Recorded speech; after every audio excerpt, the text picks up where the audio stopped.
Hai kelas 3, berjumpa lagi dalam pelajaran komputer bersama Teacher Anton. Hari ini Teacher Anton akan menjelaskan kepada kalian atau Teacher akan memberikan tips untuk kalian bagaimana cara memilih font yang digunakan untuk presentasi, ya. Nah, memberikan presentasi yang sempurna itu adalah tujuan bagi setiap presentator atau kita yang ingin mempresentasikan sesuatu kepada orang atau audiens, ya. Untuk membuat presentasi kita menjadi lebih berkualitas, maka kita perlu memilih font yang bagus, ya, di dalam PowerPoint atau mungkin Google Slide. Dengan memilih font yang tepat, maka audiens itu akan lebih mudah membaca font, membaca isi materi yang akan kita sampaikan. Hal ini tentunya dapat mempengaruhi penilaian baik dari audiens terhadap materi presentasi yang akan kita berikan. Oke, penggunaan font yang sesuai sangat menentukan kenyamanan slide presentasi kita yang akan kita sajikan kepada audiens. Biasanya itu kita lebih tertarik melihat font yang unik dan memakainya. Tetapi justru font tersebut menjadi susah untuk dibaca. Nah, berikut teacher akan jelaskan tips untuk memilih font dalam presentasi. Yang pertama, gunakan jenis font sans serif dibanding serif. Kalau kalian tahu, dalam dunia font itu ada beberapa jenis, ada banyak sekali macamnya ya. Di antaranya ada yang namanya font serif dan font sans serif. Nah, font sans serif itu seperti ini, dia bentuknya lebih kokoh, lebih kaku, ya. Sedangkan font serif itu bentuknya seperti ini. Font serif itu ditandai dengan ujungnya ini ada siripnya. Kalau kalian lihat, ujung-ujungnya ini ada siripnya. Font serif. Nah, di dunia presentasi, coba kalian hindari pemakaian font serif, ya, font serif. Kalian lebih sering gunakan font dengan jenis sans serif. Kenapa kok kita harus sering menggunakan jenis font sans serif dibandingkan dengan serif? Ya, font sans serif itu contohnya seperti Arial dan masih banyak yang lain ya. Kedua jenis font ini adalah font yang sering kita gunakan. Alasannya kenapa kita harus pilih font sans serif adalah karena ketika kita presentasikan slide kita di proyektor yang berresolusi rendah, nah font serif yang bawah ini itu cenderung kabur kalau dilihat. Karena apa? Ada yang tebal, ada yang tipis. Nah, ketika orang-orang atau audiens kita melihat presentasi dari jarak jauh, ya itu akan susah dibaca, ya. Karena itu tadi, hal ini disebabkan karena tebal tipisnya font ini dan ada dekorasi di ujung hurufnya. Nah, itu menjadi kesulitan dalam membaca, ya. Biasanya audiens yang tidak dekat dengan layar itu akan kesulitan bacanya. Nah, apalagi kalau audiensnya cukup banyak, pastinya mereka itu tidak fokus melihat materi presentasi yang kita sajikan. Jadi usahakan ya lebih banyak pakai jenis font sans serif yang seperti ini. Bentuknya balok gitu ya, kokoh ya, bentuknya kokoh dan balok. Nah, beda dengan serif. Itu alasan pertama kenapa kok kita harus lebih banyak menggunakan font jenis sans serif dibandingkan dengan serif.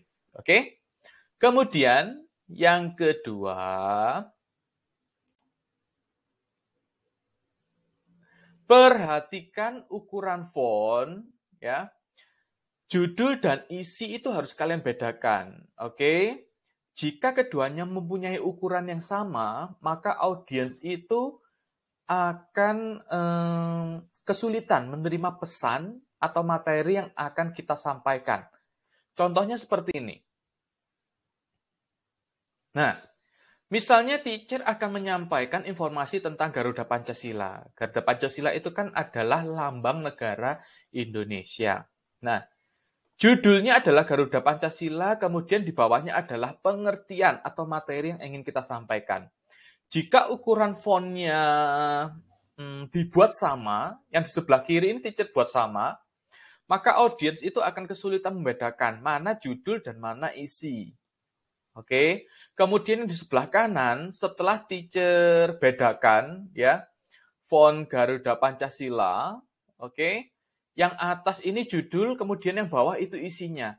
Maka dengan kita membedakan ukuran font, maka audiens itu akan lebih mudah mengenali isi materi yang akan kita sampaikan.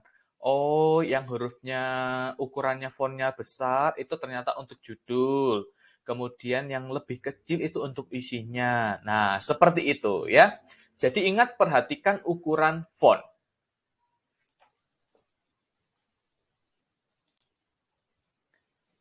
Yang ketiga, untuk memudahkan audiens ya untuk mengenali isi materi yang kita sampaikan, kita juga bisa menggunakan tanda font dengan tepat pada isi materi kita atau font kita. Kalian bisa menggunakan bold, italic, dan underline. Nah, bold ini sudah pernah teacher Anton ajarkan di kelas 2 ya, bold, italic, dan underline. Bold ini dimaksud untuk membuat huruf tebal ya pada bagian yang penting. Misalnya ada materi yang disajikan secara banyak gitu ya. Kemudian ada bagian penting yang ingin kalian tonjolkan. Nah, kalian bisa memanfaatkan bold ini ya. Seperti judul misalnya, subjudul, dan lain-lain. Nah, kalau italic atau huruf yang tercetak miring, itu biasanya digunakan untuk ungkapan asing, link suatu website, nama buku, dan lain-lain juga. Jadi kalian bisa menggunakan atau memanfaatkan ini, italic ya, tanda italic ini. Kemudian underline itu yang garis bawah, jadi ada huruf, kemudian ada garis bawahnya, di bawahnya. Itu digunakan untuk menggarisbawahi unsur penting. Nah, seperti apa? Nama tokoh, terus jabatan penting, dan lain-lain. Itu kalian bisa menggunakan underline. Jadi, kalian bisa memanfaatkan tanda font ini pada materi presentasi kalian juga, ya. Nah, yang keempat, saran teacher, tipsnya yang keempat, jangan terlalu banyak menggunakan font kombinasi ya, atau font combination. Nah, gunakan paling banyak 2-3 huruf untuk dikombinasikan. Font kombinasi itu apa ya? Kombinasi font. Nah, contohnya seperti ini. Font kombinasi itu adalah perpaduan atau gabungan dari 2 font ya, dijadikan dalam satu kalimat atau satu kata gitu ya. Misalnya ada 2 kata nih, Garuda Pancasila. Nah, kalian mau gunakan font kombinasi untuk ini tulisan Garuda Pancasila ini ya. Jadi Garudanya jenis fontnya sendiri, kemudian Pancasilanya sendiri. Kemudian kita gabungkan. Jadinya seperti ini. Ini adalah font combination ya. Jadi tulisannya itu fontnya lebih lebih menonjol tulisannya. Jadi tulisannya lebih bagus dan juga audiens itu akan langsung melihat ya. Kalau misalnya ada font combination, loh kok beda sendiri. Biasanya matanya langsung tertuju pada font kombinasi itu. Nah, ini juga bisa kalian manfaatkan font kombinasi ini. Tapi ingat, jangan terlalu banyak. Ya, contohnya seperti ini. Ada lagi ya. Nah, ini juga font kombinasi. Kok bisa font kombinasi? Judulnya kan bold, teacher pakai font lain, kemudian isinya juga teacher pakai font lain. Nah, ini disebut dengan font kombinasi. Berarti ini teacher hanya menggunakan berapa? 2 jenis font saja. Ya, untuk judul dan juga isi materinya. Nah, biasanya ada yang terlalu banyak memakai font kombinasi. Contohnya seperti ini. Nah, jadi dalam satu layar presentasi itu ada beberapa macam jenis font di sana. Nah, ini membuat audiens itu bingung ya. Bingung dalam artian bagaimana? Audiens akan kesulitan untuk membaca. Oke?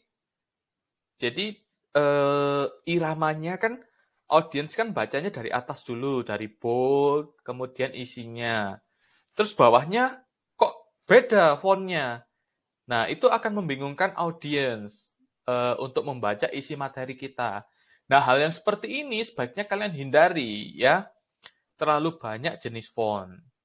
Kalian cukup dalam satu layar presentasi itu maksimal 3 ya, 2 atau 3 jenis font kombinasi. Oke?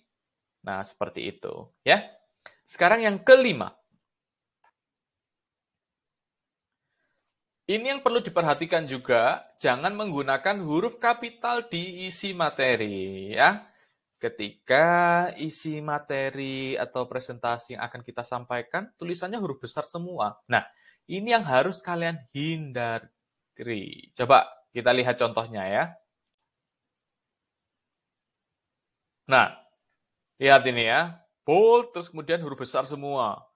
Italic, huruf besar. Isinya pokoknya huruf besar semua. Nah, ini audiens akan bingung baca. Ya, tidak ada bacanya nanti audiens itu mata itu nggak ada iramanya dalam membaca presentasi kita. Nah, misalnya, ini kok semuanya huruf besar, ini seperti judul semua nanti. Nah, gitu. Oke, jadi lebih baik kalau isi itu pakai huruf besar dan huruf kecil, ya. Jadi untuk judul huruf besar, kemudian untuk isinya huruf kecil.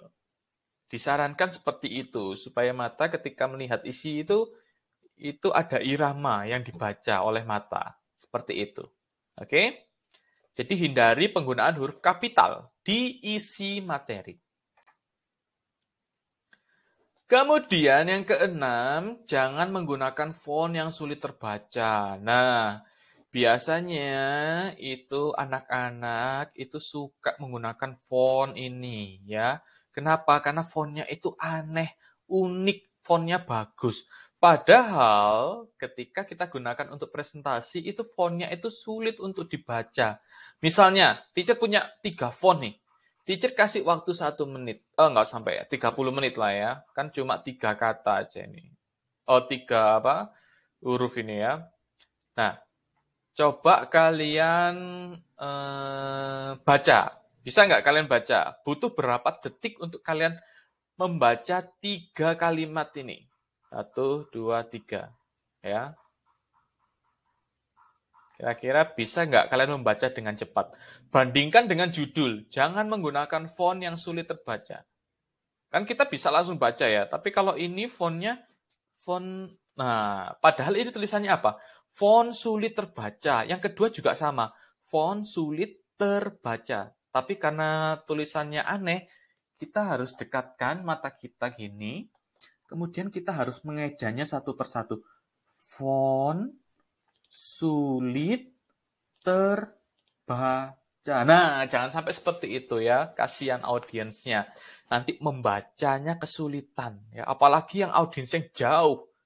Nah, kecuali apalagi audiens yang jauh, banyak gitu. Misalnya kalian lagi mimpin seminar. Terus kalian gunakan font yang seperti ini. Kasihan yang duduk di belakang sendiri ya. Nanti dia bisa-bisa maju ke depan untuk membaca tulisan kalian. Nah, jangan sampai seperti itu. Oke? Ya, tadi itu adalah 6 tips dalam memilih font dan juga menggunakan font pada presentasi kita.